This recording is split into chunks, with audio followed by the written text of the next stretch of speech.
जय Shri Jagannath friends welcome welcome welcome स्वागत करुच्ची आपण मानकु आज वीडियो बहुत सारा स्वागत वीडियो टी लास्ट पर्यंत निहाती शुणु।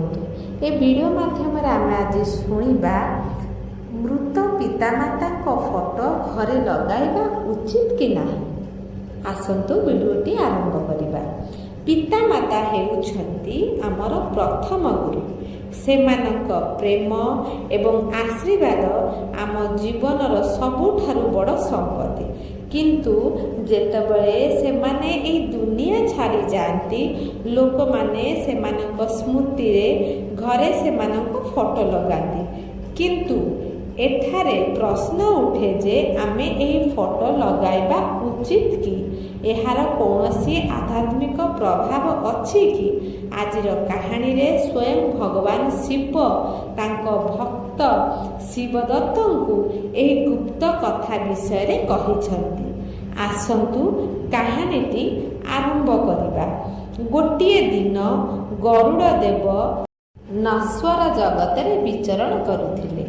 सेही समय रे से देखिले गोटे स्थान रे किछि लोक गोटे मृत व्यक्ति चिता पाखरे ठिया होई कांदुछंती एवं सेमानक हृदय असीम पीड़ारे भरी जाइछि।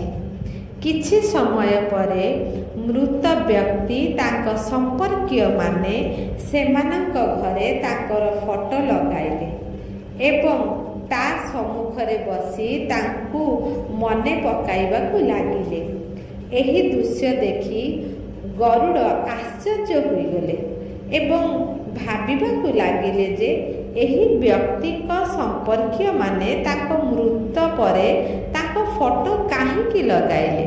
से एही दुनियारू मुक्त होइछंती एबे तांको संपर्कीय माने ताकू एही फोटो माध्यम रे बांधी रखिछंती। एहा करिबा कोन ठीक? एहा करिबा द्वारा परिवारर समस्त सदस्य कौन मृत व्यक्ति आशीर्वाद पाई थांती ना एहार अन्य कौनसी कारण अछि। सेही दृश्य देखिबा परे गरुड़ देव किछि बुझी पारिले नाही एवं तांका प्रश्नर उत्तर पाइबा पाई भगवान विष्णुक पाखकु जिबाकु निष्पत्ति नियंती। भगवान विष्णुक पाखरे पहुँचीबा परे गरुड़ देव भगवान विष्णु को नमस्कार करती। भगवान विष्णु बुझी पारती जे गरुड़ आज निश्चित भावरे किछि प्रश्न नहीं आसीछंती। तापरे भगवान विष्णु गरुड़ को कहती, हे पक्षीराज गरुड़ तुमको वैकुंठ को स्वागत। एठाकू आसीबार अभिप्राय कौन? तुमे एते चिंतित काहेकि? तुमे निश्चित भावरे किछि संदेह दूर करबाकू आसीछ। भगवान विष्णु कथा सुनी गरुड़ देव कहती, हे प्रभु आज मु आपणक ठारू जानिबाकू आसीछि जे पृथ्वी लोकरे जने व्यक्तिर मृत परे परिवारर सदस्य माने काहीकि घरे ताको फोटो लगाती। हे प्रभु एहा करिबा ठीक कि? एहा करिबा द्वारा परिवारर सदस्य माने कौन लाभ पाती? एहा करिबा द्वारा परिवारर सदस्यक उपरे मृत व्यक्तिक आशीर्वाद रही थाए कि? गरुड़ देवଙ୍କ कथा सुनी भगवान विष्णु कहती, हे पक्षीराज आज तुमे मते एक गुरुत्वपूर्ण प्रश्न पचारिछ। एही प्रश्नर उत्तर रे समग्र मानव जातिर कल्याण लुचि रहिछि। मु एक अलौकिक कहानी माध्यम रे तुमको एही प्रश्नर उत्तर देबी। तुमे एही कहानीटी को शेष पर्यंत ध्यानर सहित शुण। तापरे गरुड़ देव कहती, हे प्रभु मु आपणको प्रतिश्रुति देउछि जे पर्यंत आपण मते एही कहानी कहिबे से पर्यंत मु एहाकू पूर्ण ध्यान सहित शुणिबी। दयाकरी एबे मते सेही कहानी कहंतु। ତାପରେ ଭଗବାନ ବିଷ୍ଣୁ କାହାଣୀ କହିବା ଆରମ୍ଭ କଲେ। କାଶୀରେ ଜଣେ ଯୁବକ ରହୁଥିଲେ ଯାହାଙ୍କ ନାମ ଶିବଦତ୍ତ ଥିଲା। ଶିବଦତ୍ତ ଭଗବାନ ଶିବଙ୍କ ଭକ୍ତ ଥିଲେ। ସେ ସର୍ବଦା ସତ୍ୟ ଧର୍ମର ପାଳନ କରୁଥିଲେ ଏବଂ ନିଜ ପିତାମାତାଙ୍କ ସେବା ମନ ପ୍ରାଣ ଦେଇ କରୁଥିଲେ। ଏହିପରି ଭାବରେ ସମୟ ଗଡ଼ି ଯାଇଥିଲା ଏବଂ ସେ ତାଙ୍କ ପିତାମାତାଙ୍କ ସହିତ ଏକ ସୁଖଦ ଜୀବନ ବିତାଉଥିଲେ। ଶିବଦତ୍ତଙ୍କ ସ୍ତ୍ରୀଙ୍କ ନାମ କମଳା ଥିଲା। କମଳା ମଧ୍ୟ ଜଣେ ଚରିତ୍ରବାନ ମହିଳା ଏବଂ ସତ୍ୟ ଧର୍ମର ପାଳନ କରୁଥିଲେ। ଜଣେ ପତି ସମର୍ପିତା ନାରୀ ଥିଲେ। ଶିବଦତ୍ତ ବହୁତ ପରିଶ୍ରମୀ ଥିଲେ। ସେ ସାରା ଦିନ ନିଷ୍ଠାର ସହିତ କାମ କରୁଥିଲେ ଏବଂ ଯାହା ଟଙ୍କା ରୋଜଗାର କରୁଥିଲେ ସେଥିରେ ତାଙ୍କ ପରିବାରର ଭରଣ ପୋଷଣ କରୁଥିଲେ। ସେ ତାଙ୍କ ପିତାମାତାଙ୍କୁ ବହୁତ ଭଲ ପାଉଥିଲେ। ତାପରେ ଗୋଟିଏ ଦିନ ଶିବଦତ୍ତଙ୍କ ପିତାମାତା ହଠାତ୍ ମୃତ୍ୟୁବରଣ କଲେ। ଏହାପରେ ସେ ବହୁତ ଦୁଃଖିତ ହୋଇଗଲେ।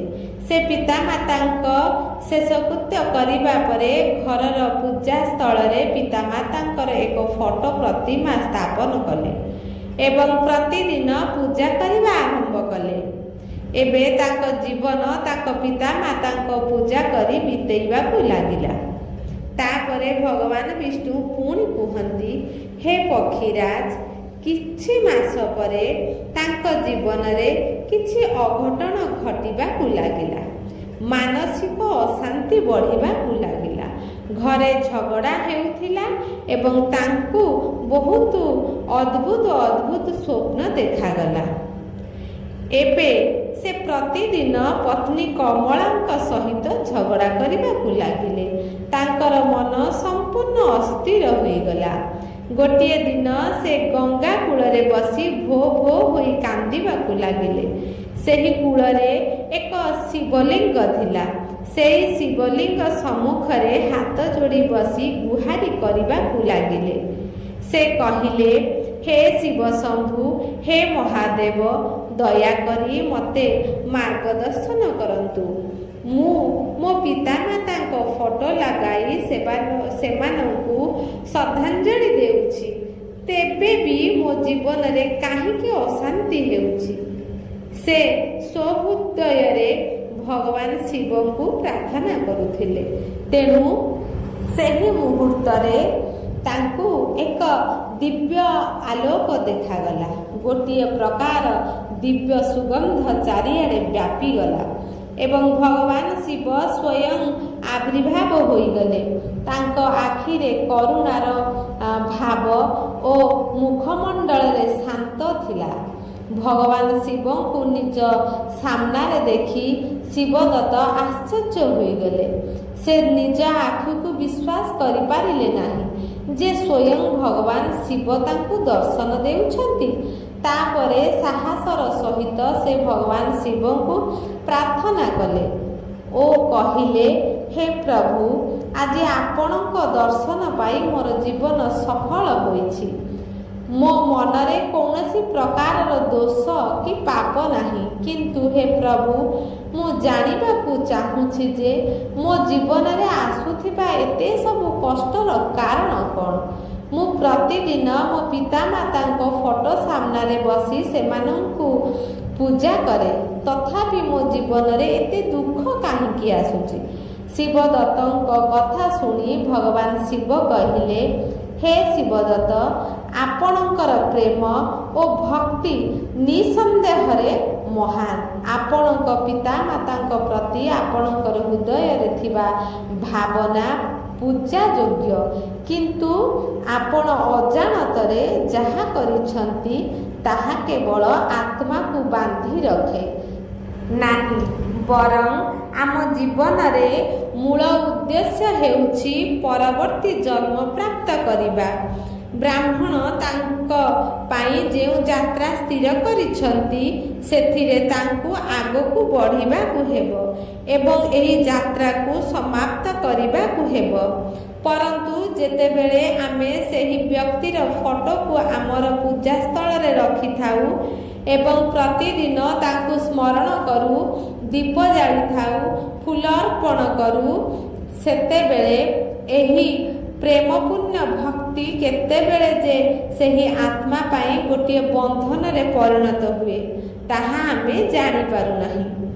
ଆଗକୁ ବଢ଼ିବାକୁ ଚାହୁଁଥିବା ଆତ୍ମା ଆମର ପ୍ରେମ ଯୋଗୁଁ ଏହି ଜଗତରେ ଅଟକିଯାଏ। ଭଗବାନ ଶିବ କୁହନ୍ତି, ଶିବଦତ୍ତ ସର୍ବଦା ସେମାନଙ୍କ ପ୍ରତି ପ୍ରେମ ଦେଖାଅ କିନ୍ତୁ ବନ୍ଧନରେ ଧରି ରଖ ନାହିଁ, ମୁକ୍ତ କର। ସେମାନଙ୍କୁ ଆଶୀର୍ବାଦ ପାଇଁ ପ୍ରାର୍ଥନା କରି ସେମାନଙ୍କୁ ବିଦାୟ ଦିଅ, କାରଣ ପ୍ରକୃତ ପ୍ରେମ ସେହି ଆତ୍ମାର ମୁକ୍ତିରେ ଥାଏ, ତାକୁ ଇହ ଜଗତରେ ଅଟକାଇ ରଖିବା ନୁହେଁ। ଭଗବାନ ଶିବ ଶାନ୍ତ ସ୍ୱରରେ କହିଲେ, ଶିବଦତ୍ତ ପ୍ରତ୍ୟେକ ବ୍ୟକ୍ତି ଏହା ବୁଝିବା ଉଚିତ ଯେ ଯେଉଁ ସ୍ଥାନ ଈଶ୍ୱରଙ୍କ ଶକ୍ତିରେ ପରିପୂର୍ଣ୍ଣ, ଯେଉଁଠାରେ ମନ୍ତ୍ରର ଶବ୍ଦ ପ୍ରତିଧ୍ୱନିତ ହୁଏ, ଯେଉଁଠାରେ ଦୀପର ଶିଖା ଆତ୍ମାକୁ ସର୍ବଶକ୍ତିମାନ ସହିତ ସଂଯୋଗ କରେ, ସେହିଠାରେ ମୃତ ବ୍ୟକ୍ତିଙ୍କ ଫଟୋ ରଖିବା ଉଚିତ ନୁହେଁ, କାରଣ ସେହି ସ୍ଥାନ ଆମ ଆତ୍ମାର ମୁକ୍ତିର କେନ୍ଦ୍ର, ବନ୍ଦନ ନୁହେଁ। ଯେତେବେଳେ ଆମେ ପୂର୍ବପୁରୁଷଙ୍କ ଫଟୋ ଓ ଈଶ୍ୱରଙ୍କୁ ଗୋଟିଏ ସ୍ଥାନରେ ରଖି ପୂଜା କରୁ, ସେତେବେଳେ ଆମେ ଅଜାଣତରେ ଦୁଇଟି ଭିନ୍ନ ଶକ୍ତିକୁ ଗୋଟିଏ ସ୍ଥାନରେ ଏକତ୍ରିତ କରିଦେଉ, ଯାହା ଫଳରେ ଆତ୍ମା ଯେ କେବଳ ବାନ୍ଧି ହୁଏ ନାହିଁ, ବରଂ ଆମର ଗୃହସ୍ଥ ଜୀବନର ଶାନ୍ତି ମଧ୍ୟ ଅବ୍ୟାହତ ହୁଏ। ଈଶ୍ୱରଙ୍କ ସ୍ଥାନ ହେଉଛି ଆତ୍ମାର ମୁକ୍ତିର କେନ୍ଦ୍ର ଏବଂ ପୂର୍ବପୁରୁଷଙ୍କ ସ୍ଥାନ ହେଉଛି ସ୍ମରଣ ଏବଂ ଶ୍ରାଦ୍ଧର ସ୍ଥାନ। ତେଣୁ ଈଶ୍ୱର ଏବଂ ପୂର୍ବପୁରୁଷଙ୍କ ସ୍ଥାନକୁ ପୃଥକ ରଖ ଓ ଶ୍ରାଦ୍ଧକୁ ନିୟମରେ ପାଳନ କର, ଯାହାଦ୍ୱାରା ପ୍ରେମ ବି ବଜାୟ ରହିବ ଏବଂ ଆତ୍ମା ମଧ୍ୟ ମୋକ୍ଷ ପାଇପାରିବ। ଭଗବାନ ଶିବ ଆହୁରି କୁହନ୍ତି, ଶିବଦତ୍ତ ଯଦି ତୁମେ ତୁମର ପିତାମାତାଙ୍କ ଫଟୋ ରଖିବାକୁ ଚାହୁଁଛ, ତେବେ ମନେ ରଖ ଯେ ପୂଜା ସ୍ଥାନରେ ରଖିବା ଉଚିତ ନୁହେଁ। ଯେଉଁଠାରେ ଈଶ୍ୱର ବାସ କରନ୍ତି ସେଠାରେ କେବଳ ସେହି ଶକ୍ତିର ଉପସ୍ଥିତି ରହିବା ଉଚିତ ଯାହା ମୋକ୍ଷର ପଥ ଦେଖାଏ। ପିତାମାତାଙ୍କ ଫଟୋକୁ ସର୍ବଦା ସ୍ମୃତି ଭାବରେ ଏକ ଶାନ୍ତ ସ୍ଥାନରେ ରଖ, କିନ୍ତୁ ସେଠାରେ ଦୀପ କିମ୍ବା ଧୂପକାଠି ଜଳାଅ ନାହିଁ। ସେମାନେ ପୂଜ୍ୟ ନୁହନ୍ତି, ସେମାନେ ଶ୍ରଦ୍ଧାଞ୍ଜଳିର ଯୋଗ୍ୟ, କାରଣ ଈଶ୍ୱରଙ୍କ ସ୍ଥାନ ସେହି ସ୍ଥାନ ଯେଉଁଠାରେ ପୂଜା କରାଯାଏ, ଭଗବାନଙ୍କୁ ଆବାହନ କରାଯାଏ ଏବଂ ସ୍ମୃତିର ସ୍ଥାନ ସେହି ସ୍ଥାନ ଯେଉଁଠାରେ ପିତୃପୁରୁଷଙ୍କୁ ପ୍ରେମର ସହ ସ୍ମରଣ କରାଯାଏ। ଭଗବାନ ଶିବ ଆହୁରି କୁହନ୍ତି, ହେ ଶିବଦତ୍ତ, ପ୍ରେମ ଏବଂ ପୂଜା ମଧ୍ୟରେ ପାର୍ଥକ୍ୟ ବୁଝ। ଯେଉଁ ଆତ୍ମା ଚାଲିଯାଇଛି ତାକୁ ସମ୍ମାନ ଦିଅ, କିନ୍ତୁ ଈଶ୍ୱରଙ୍କ ପୂଜା ଏବଂ ଆତ୍ମାର ସ୍ମୃତିର ପଥକୁ ସମାନ କର ନାହିଁ। ଏହା ହିଁ ସତ୍ୟ ଓ ଧର୍ମ। ସେ ଆହୁରି କୁହନ୍ତି, ଶିବଦତ୍ତ ତୁମ ମନରେ ଅସ୍ଥିରତା ହେବା ସ୍ୱାଭାବିକ। ପ୍ରତ୍ୟେକ ସନ୍ତାନ ପିତାମାତାଙ୍କ ମୃତ୍ୟୁ ପରେ ଏହା ହିଁ ଚାହେଁ ଯେ ସେ ସେମାନଙ୍କ ମୁକ୍ତି ପାଇଁ କିଛି କରିପାରିବ। ପୂର୍ବପୁରୁଷଙ୍କ ଶାନ୍ତି ଏବଂ ମୁକ୍ତି ପାଇଁ ଶ୍ରାଦ୍ଧ ଏବଂ ତର୍ପଣ ହେଉଛି ସର୍ବୋତ୍ତମ ଉପାୟ। ଏହି ବୈଦିକ ରୀତିନୀତି ମାଧ୍ୟମରେ ତୁମେ କେବଳ ସେମାନଙ୍କୁ ସମ୍ମାନ ଦେଉନାହଁ, ବରଂ ସେମାନଙ୍କର ପରବର୍ତ୍ତୀ ଯାତ୍ରା ପାଇଁ ସେମାନଙ୍କୁ ଆଧ୍ୟାତ୍ମିକ ଶକ୍ତି ମଧ୍ୟ ଦେଉଛ। ଏହା ହେଉଛି ସେହି ଉପାୟ ଯାହାଦ୍ୱାରା ତୁମେ ସେମାନଙ୍କର ଆଶୀର୍ବାଦ ପାଇପାରିବ ଏବଂ ସେମାନଙ୍କୁ ଶାନ୍ତିରେ ବିଦାୟ ଦେଇପାରିବ। ଏହା ହେଉଛି ସେମାନଙ୍କର ପ୍ରତି ତୁମର ପ୍ରକୃତ ସେବା। ଯିଏ ଚାଲିଯାଇଛି ତାକୁ ଆଗକୁ ଯିବାକୁ ଦିଅ। ତାକୁ ଆସକ୍ତିରେ ବାନ୍ଧି ରଖ ନାହିଁ। ତାକୁ ତୁମ ପ୍ରେମରୁ ମୁକ୍ତି କର। ଏହା ହେଉଛି ଜଣେ ସନ୍ତାନର ପ୍ରକୃତ କର୍ତ୍ତବ୍ୟ। ଏହା ହେଉଛି ପବିତ୍ରତା। ଭଗବାନ ଶିବ ଗଭୀର ଆଖିରେ ଶିବଦତ୍ତଙ୍କୁ ଚାହିଁ କହିଲେ, ଏହି ଜଗତ ଏକ ଯାତ୍ରା। ଏଠାକୁ ଗୋଟିଏ ଆତ୍ମା ଆସେ, ଅଭିଜ୍ଞତା ପାଏ ଏବଂ ତାପରେ ଆଗକୁ ବଢ଼ିଯାଏ। କିନ୍ତୁ ଯେତେବେଳେ ତୁମେ ଆସକ୍ତିରେ ବୁଡ଼ିଯାଅ, ତୁମେ କେବଳ ତୁମର ହୃଦୟକୁ ବାନ୍ଧ ନାହିଁ, ବରଂ ସେହି ଆତ୍ମାର ଗତିକୁ ମଧ୍ୟ ବନ୍ଦ କରିଦିଅ। ମୋହ ଆତ୍ମାକୁ ବନ୍ଧନରେ ବାନ୍ଧେ ଏବଂ ପ୍ରେମ ଏହାକୁ ମୁକ୍ତ କରେ। ଯିଏ ଚାଲିଯାଇଛି ତାଙ୍କ ସ୍ମୃତିରେ ଭଲ କାମ କର, ଗରିବଙ୍କ ସେବା କର, ଭୋକିଲାଙ୍କୁ ଖାଦ୍ୟ ଦିଅ। ଏହା ହେଉଛି ସେହି କାମ ଯାହା ତୁମ ପିତାମାତାଙ୍କ ଆଶୀର୍ବାଦ ଭାବରେ ତୁମ ଜୀବନକୁ ଫେରିବ। ପ୍ରେମକୁ କର୍ମରେ ପରିଣତ କର।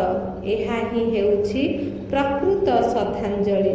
ତୁମର କର୍ମ ହିଁ ସେମାନଙ୍କ ଆତ୍ମାର ମଧୁର ସ୍ମୃତି, ଯାହା ସେମାନଙ୍କୁ ଖୁସି ଦେବ ଏବଂ ତୁମକୁ ପ୍ରଗତି ଆଡ଼କୁ ନେଇଯିବ। ଭଗବାନ ଶିବ ଶିବଦତ୍ତଙ୍କୁ ଆଶୀର୍ବାଦ କରି କହିଲେ, ତୁମର ପିତାମାତା ତୁମକୁ ଗଭୀର ଭାବରେ ଭଲ ପାଉଥିଲେ। ସେମାନେ ତୁମ ପାଇଁ ସେମାନଙ୍କର ସମଗ୍ର ଜୀବନ ଉତ୍ସର୍ଗ କରିଛନ୍ତି। ଏବେ ସମୟ ଆସିଛି ଯେ ତୁମର ପ୍ରେମ ସେମାନଙ୍କୁ ବାନ୍ଧିବାର ମାଧ୍ୟମ ନୁହେଁ, ବରଂ ସେମାନଙ୍କୁ ମୁକ୍ତି ଦେବାର ମାଧ୍ୟମ ହେବା ଉଚିତ। ଯଦି ତୁମେ ତୁମର ଘରେ ସୁଖ ଏବଂ ଶାନ୍ତି ଚାହୁଁଛ, ତେବେ ପ୍ରଥମେ ସେହି ପୁଣ୍ୟାତ୍ମାଙ୍କୁ ଶାନ୍ତି ଦିଅ, ଯେଉଁମାନେ ଆଉ ଏହି ଜଗତରେ ନାହାନ୍ତି। ଶ୍ରାଦ୍ଧ ରଖିବା ଆବଶ୍ୟକ, କିନ୍ତୁ ଏହାକୁ ସଂଯମ ସହିତ ଯୋଡ଼ା ଏବଂ ପ୍ରକୃତ ଜ୍ଞାନ ସହିତ ତୁମର ଜୀବନକୁ ସଚେତନ କର। ତେବେ ହିଁ ତୁମର ପ୍ରେମ ସତ୍ୟ ବୋଲି କୁହାଯିବ। ଶିବଦତ୍ତ ହିନ୍ଦୁ ଧର୍ମ ଅନୁସାରେ ଘରେ ମୃତ ବ୍ୟକ୍ତିଙ୍କ ଫଟୋ ଲଗାଇବାର ପରମ୍ପରା ଏକ ଗଭୀର ଆଧ୍ୟାତ୍ମିକ ଭାବନା ଏବଂ ସ୍ମୃତି ସହିତ ଜଡ଼ିତ। ଏହା ପଛରେ ଅନେକ ଧାର୍ମିକ, ଭାବପ୍ରବଣ ଏବଂ ସାମାଜିକ କାରଣ ରହିଛି। ମୃତ ବ୍ୟକ୍ତିଙ୍କ ଫଟୋ ଲଗାଇବାର ମୁଖ୍ୟ ଉଦ୍ଦେଶ୍ୟ ହେଉଛି ସେମାନଙ୍କୁ ଶ୍ରଦ୍ଧାଞ୍ଜଳି ଦେବା ଏବଂ ସେମାନଙ୍କ ପ୍ରତି ସମ୍ମାନ ପ୍ରଦର୍ଶନ କରିବା। ଏହାଦ୍ୱାରା ପରିବାରର ସଦସ୍ୟମାନେ ସର୍ବଦା ସେମାନଙ୍କୁ ମନେ ରଖିବା ଏବଂ ସେମାନଙ୍କ ଦେଇଥିବା ଶିକ୍ଷାକୁ ପାଳନ କରିବା ଓ ଆମେ ଆମ ଜୀବନର ପ୍ରକୃତ ମୂଲ୍ୟବୋଧକୁ ବୁଝିବା। ହିନ୍ଦୁ ଧର୍ମରେ ଏହା ବିଶ୍ୱାସ କରାଯାଏ ଯେ ପ୍ରତ୍ୟେକ ବ୍ୟକ୍ତିଙ୍କ ଉପରେ ପିତୃ ଋଣ ଥାଏ, ଅର୍ଥାତ୍ ଆମର ପୂର୍ବପୁରୁଷଙ୍କ ଋଣ। ସେମାନଙ୍କ ଫଟୋ ଲଗାଇ ଆମେ ଅନୁଭବ କରୁ ଯେ ଆମେ ସେମାନଙ୍କ ପ୍ରତି ଋଣୀ ଏବଂ ଆମେ ସେମାନଙ୍କୁ ସମ୍ମାନ ଦେଉଛୁ। ଏହା ବିଶ୍ୱାସ କରାଯାଏ ଯେ ପୂର୍ବପୁରୁଷଙ୍କ ଆତ୍ମା ଆମକୁ ଦେଖେ ଏବଂ ଆମକୁ ମାର୍ଗଦର୍ଶନ କରେ। ଘରେ ସେମାନଙ୍କ ଫଟୋ ଲଗାଇବା ଦ୍ୱାରା ଏହା ବିଶ୍ୱାସ କରାଯାଏ ଯେ ସେମାନଙ୍କର ଆଶୀର୍ବାଦ ସର୍ବଦା ଆମ ସହିତ ରହିଥାଏ। ବର୍ଷ ବର୍ଷ ଧରି ଚାଲି ଆସୁଥିବା ଏହି ପରମ୍ପରା ଘରର ପରିବେଶର ଆଧ୍ୟାତ୍ମିକତାକୁ ବଜାୟ ରଖେ।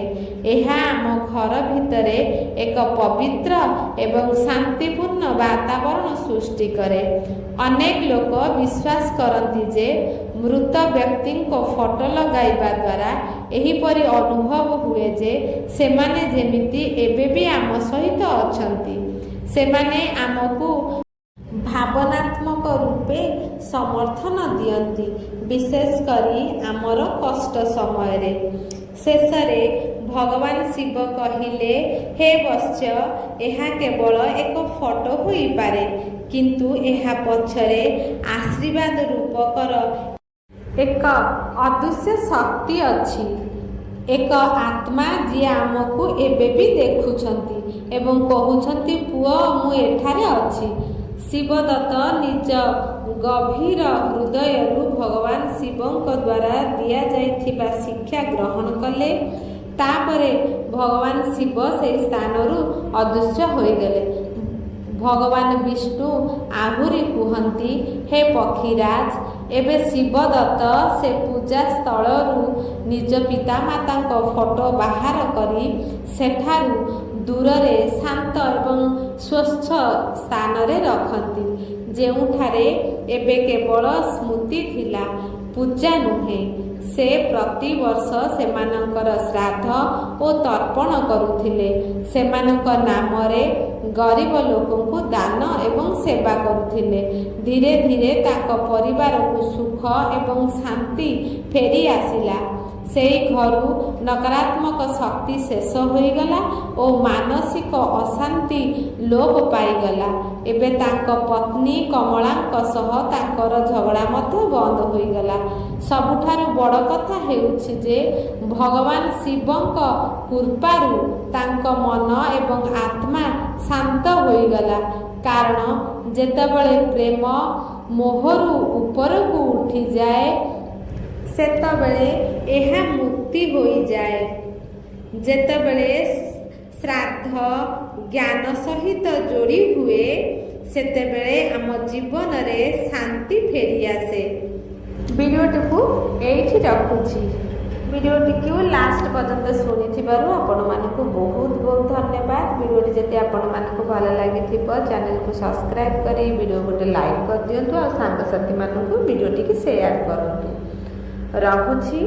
ଜୟ ଶ୍ରୀ ଜଗନ୍ନାଥ।